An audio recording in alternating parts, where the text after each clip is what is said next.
Hi guys, it's Salma. I'm Josephine. And in this segment, we are going to be going around and interviewing male teachers since November is Men's Mental Health Awareness, and we think it's really important to find out teachers' perspectives on why they're growing a mustache and what message they're trying to send.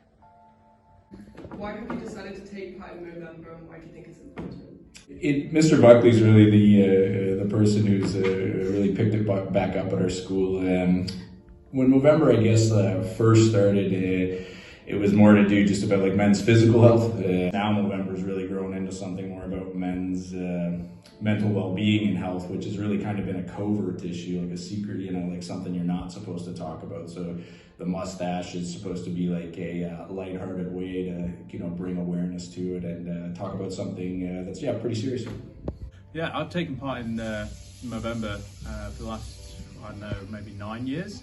I think it's important because we need to support those men that often or traditionally wouldn't talk about their feelings or emotions or problems and would just man it out. And I think that actually putting a spotlight on this treatment and these issues is really important. What message are you trying to send by taking part? Promote awareness about men's mental health and mental health in general. I think when you have a mustache, you look pretty ridiculous, and it can be a form of showing vulnerability and not perfection. But I think when people see you when you're doing Movember, they'll recognise that you're someone who can talk to about mental health.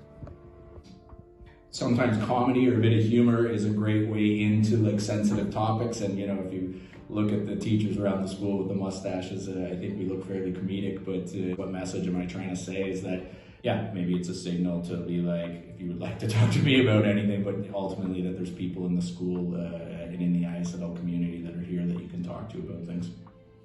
The message is that there are people out there that are willing to talk about this kind of situation, and I think it's a signal that I would be willing to talk to somebody about that, and I think that it's a great thing to just show the amount and volume of people who are willing to actually put themselves outside of a traditional comfort zone and engage in conversation about their feelings and also make sure that they're healthy.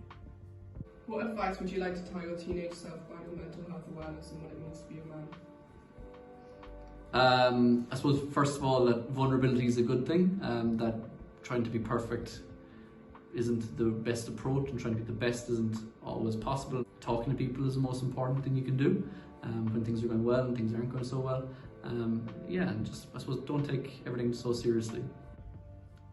The small comments and things that just like man up, and you're a man, you need to do these sort of things, actually build this challenge to overcome later on is, I'm not being a man if I want to talk about this, or I'm actually emasculated by just being able to express myself. And I think that what I would say is think about what you say and how you say it, because you can create some long-lasting mental models that really suppress emotions to the breaking point. You don't have to put up those fronts, and I guess in my peer groups I was a bit of like a vocal leader. Like I could have done more, I could have done a better job in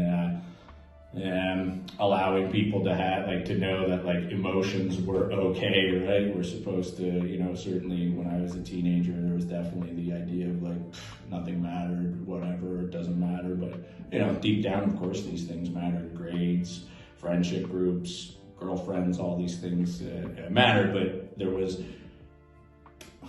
a self-imposed belief that you weren't supposed to care about that, or at least front like you didn't care, and that was probably a bit immature of me. Statistically, it's proven that men struggle with mental health more than women. Why do you think that is?